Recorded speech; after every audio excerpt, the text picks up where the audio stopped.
A partir deste instante, convido você a mergulhar em um quadro pintado pelas palavras sagradas da Bíblia, um quadro que revela o que o mundo se tornará à medida que a era presente se aproxima do seu desfecho.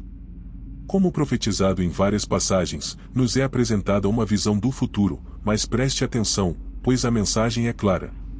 Assim como nos dias de Noé, assim será nos tempos da segunda vinda do Filho do Homem.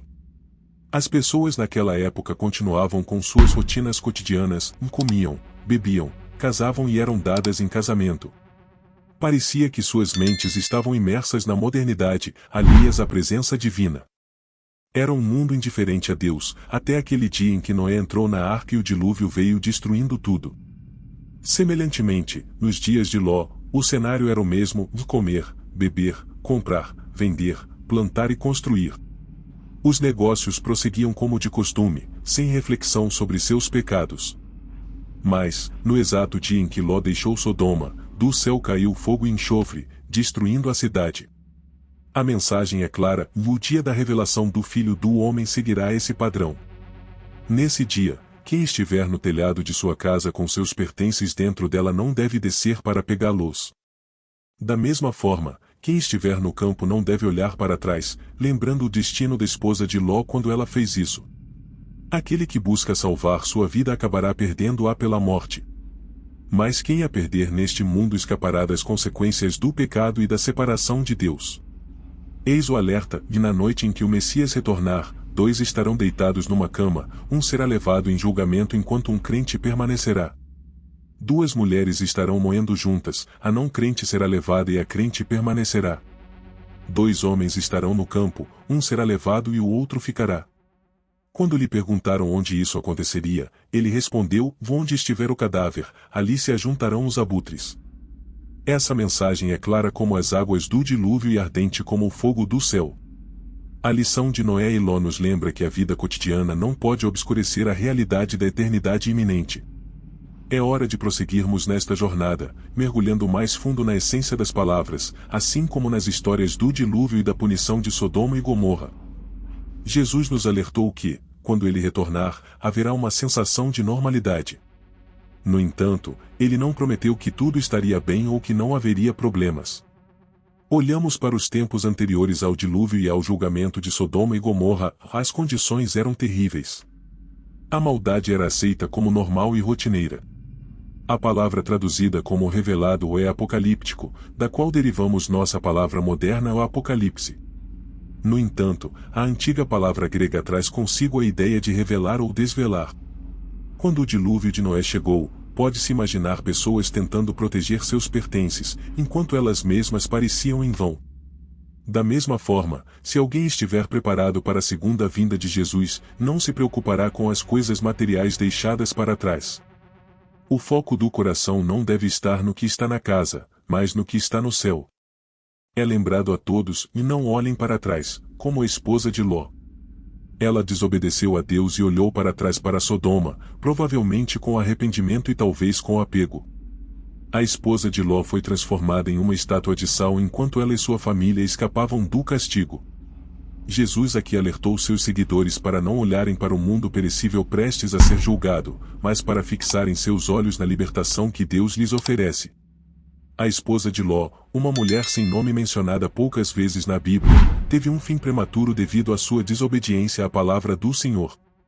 Sabemos mais sobre a história que envolve sua morte do que qualquer outra coisa sobre ela.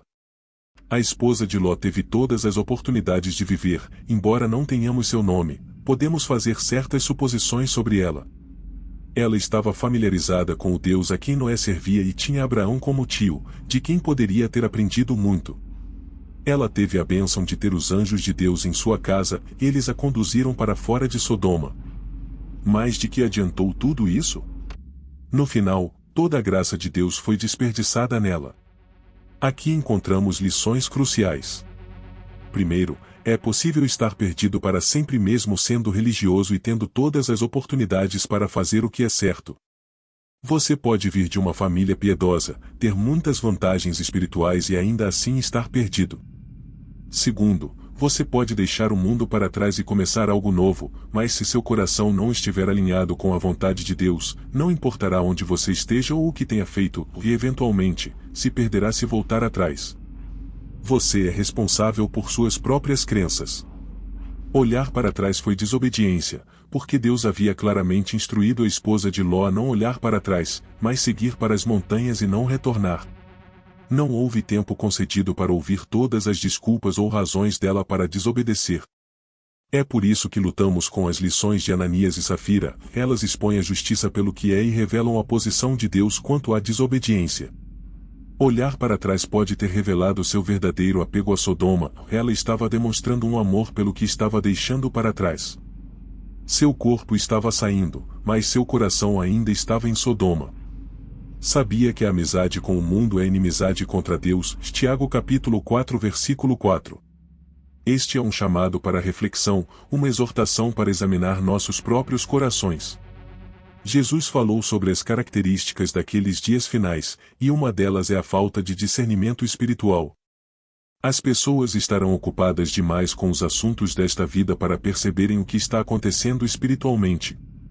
Onde estará seu coração quando chegar o dia da revelação do Filho do Homem? Portanto, estejamos preparados, estejamos vigilantes, estejamos focados na eternidade. Pois, como disse Jesus, portanto, vigiai, porque não sabeis quando virá o dono da casa, ou se à tarde, se à meia-noite, se ao cantar do galo, se pela manhã, ou Marcos capítulo 13 versículo 35. Que a nossa fé seja firme, nossas lâmpadas estejam cheias de azeite e nossos olhos estejam fixos no Salvador, para que, quando ele voltar, sejamos encontrados prontos. À medida que contemplamos as lições profundas das histórias de Noé, Ló e a esposa de Ló, somos confrontados com a urgência de uma escolha. Em meio às ocupações diárias, nas complexidades da vida moderna, somos chamados a não esquecer a eternidade que se desenha diante de nós. A advertência do Salvador ressoa nos corações de todos nós, lembrai-vos da mulher de Ló, ou Lucas capítulo 17 versículo 32. Nestes tempos críticos, onde as distrações e preocupações mundanas podem obscurecer a visão espiritual, é vital que olhemos para além das superfícies temporais. O chamado é para uma preparação interna, uma mudança de coração que transcende os valores deste mundo. Assim como as águas do dilúvio inundaram a terra, e o fogo do céu consumiu Sodoma, o juízo final está à nossa porta. Que esta reflexão nos conduza a uma decisão consciente de não olhar para trás, de não nos apegarmos ao efêmero e ao mundano. Em vez disso, que possamos fixar nossos olhos na esperança eterna, preparando nossas almas para a revelação do Filho do Homem. Que a escolha seja clara em nossos corações, e seguir a chamada divina, abandonar o pecado e abraçar a vida eterna que somente Ele pode oferecer. Que, ao fechar estas páginas, cada coração seja despertado para a realidade espiritual que permeia nossa existência.